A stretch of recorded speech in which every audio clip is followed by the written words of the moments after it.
Welcome to Prayer and Bible Band, Lesson 7 Bible Study. I do not own the rights to this music. The topic is the sin of lying. The background reading is coming out of 2 Chronicles chapter 18 verses 19 to 34, 1 John chapter 1 verse 10, 1 John chapter 2 verse 4, and then verse 22. Proverbs chapter 19 verse 22. Proverbs chapter 30 verse 6. Romans chapter 3 verse 4. The devotional reading is coming out of Colossians chapter 3 verses 1 through 11. This is the amplified reading of 2 Chronicles chapter 18 verses 19 through 34. Then the Lord said, "Who will entice Ahab, king of Israel, to go up and fall defeated at Ramoth-Gilead?" And one said this, and another said that.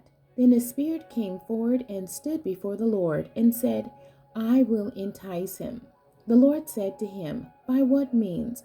He said, "I will go out and be a deceptive spirit in the mouth of all his prophets." Then the Lord said, "You are to entice him and also succeed. Go and do so." Now you see, the Lord put a deceptive spirit in the mouth of these prophets of yours, and the Lord has actually proclaimed disaster against you. Then Zedekiah the son of Chenaanah came up and struck Micaiah on the cheek and said, "Which way did the Spirit of the Lord go when he departed from me to speak to you?" Micaiah said, "Behold, you will see on that day when you go into an inner room desperately trying to hide yourself." Then the king of Israel said, "Take Micaiah and return him to Amon, the governor of the city, and to Joash the king's son, and say, 'Thus says the king, put this man in prison and feed him just enough bread and water to survive until I return in peace safely.'" But Micaiah said, "If you actually return in peace, the Lord has not spoken by me." And he added, "Listen to what I have said, you people, all of you." So Ahab the king of Israel and Jehoshaphat king of Judah went up against Ramoth-Gilead. The king of Israel said to Jehoshaphat, "I will disguise myself and will go into battle, but you put on your royal robes." So the king of Israel disguised himself, and they went into the battle. Now the king of Aram, Syria, had commanded the captains of his chariots, saying, "Do not fight with the small or the great, but only with the king of Israel."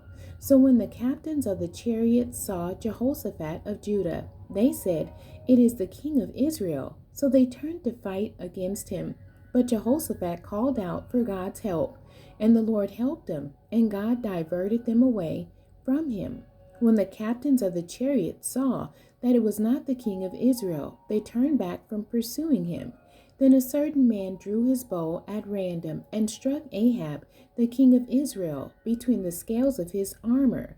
So Ahab said to his chariot driver, "Turn around and take me out of the battle, because I am seriously wounded."